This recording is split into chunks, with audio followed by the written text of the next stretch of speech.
നിങ്ങൾക്ക് ഇമ്പൾസിവിറ്റി ഉണ്ടോ ഇല്ലയോ എന്ന് തിരിച്ചറിയാൻ സഹായിക്കുന്ന 5 ലക്ഷണങ്ങൾ. ഇമ്പൾസിവിറ്റി എന്ന് ഉദ്ദേശിക്കുന്നത് നമ്മൾ ചിന്തിക്കാതെ പെട്ടെന്നുണ്ടാവുന്ന ഇമോഷനിൽ ഓരോ കാര്യങ്ങൾ ചെയ്യുന്നതിനെയാണ്.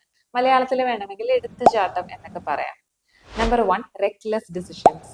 കോൺസിക്വൻസ് എന്താണെന്ന് ആലോചിക്കാതെ പെട്ടെന്നുണ്ടാവുന്ന ഇമോഷൻസിൽ എടുക്കുന്ന ഡിസിഷൻസ്. ഈ ഡിസിഷൻസ് നിങ്ങളെ നിങ്ങളുടെ കൂടെ ഉള്ളവരെ റിസ്കിലാക്കാം. പലപ്പോഴും ഫിനാൻഷ്യൽ കാര്യങ്ങളിൽ ഇത് കാണാറുണ്ട്. നമ്പർ 2, സീക്രട്സ് കീപ്പ് ചെയ്യാനുള്ള ബുദ്ധിമുട്ട്. അത് മറ്റാരെങ്കിലും നിങ്ങളോട് പറയുന്ന സീക്രട്സ് ആയിരിക്കാം, അല്ലെങ്കിൽ നിങ്ങളുടെയോ നിങ്ങളുടെ ഫാമിലിയിലെയോ സെൻസിറ്റീവ് ആയിട്ടുള്ള ചില വിഷയങ്ങൾ നിങ്ങൾ ആവശ്യമില്ലാതെ ഒരാളോട് ഷെയർ ചെയ്യും. Number 3, guilt or regret after action. നിങ്ങളുടെ എടുക്കുന്ന ഡിസിഷൻസിന്റെ കോൺസിക്വൻസസ് നിങ്ങൾക്ക് ഫേസ് ചെയ്യാൻ പറ്റാണ്ട് വരുമ്പോൾ അതിൽ നിങ്ങൾ റിഗ്രറ്റ് ചെയ്യുന്നു. വേണ്ടിയിരുന്നില്ല, ഞാൻ ഒന്നും കൂടി ആലോചിക്കേണ്ടതായിരുന്നു എന്നൊക്കെയുള്ള തോന്നൽ. Number 4, frequently changing plan. നിങ്ങളൊരു പ്ലാൻ ഉണ്ടാക്കിയിട്ട് നിങ്ങൾക്ക് അതിൽ തന്നെ സ്റ്റിക്ക് ഓൺ ചെയ്യാൻ പറ്റുന്നില്ല.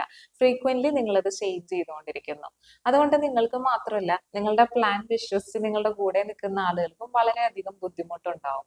Number 5, interrupting others. ഒരു കോൺവെർസേഷനിൽ ഏർപ്പെടുമ്പോൾ മറ്റേയാള് പറഞ്ഞ് കംപ്ലീറ്റ് ചെയ്യാൻ അനുവദിക്കാതെ നിങ്ങൾ അതിന്റെ ഇടയിൽ കയറി നിങ്ങളുടെ കാര്യങ്ങൾ സംസാരിച്ചുകൊണ്ടിരിക്കുക. ഇത്തരത്തിലുള്ള ലക്ഷണങ്ങൾ നിങ്ങളിൽ ഉണ്ടെങ്കിൽ നിങ്ങൾ തീർച്ചയായിട്ടും അത് ചേഞ്ച് ചെയ്യാൻ ശ്രമിക്കേണ്ടതാണ്. കാരണം ഇത് നിങ്ങളുടെ പേഴ്സണൽ ലൈഫിലും റിലേഷൻഷിപ്പിലും നെഗറ്റീവ് ആയിട്ടുള്ള കോൺസിക്വൻസസ് ഉണ്ടാക്കാൻ സാധ്യതയുണ്ട്.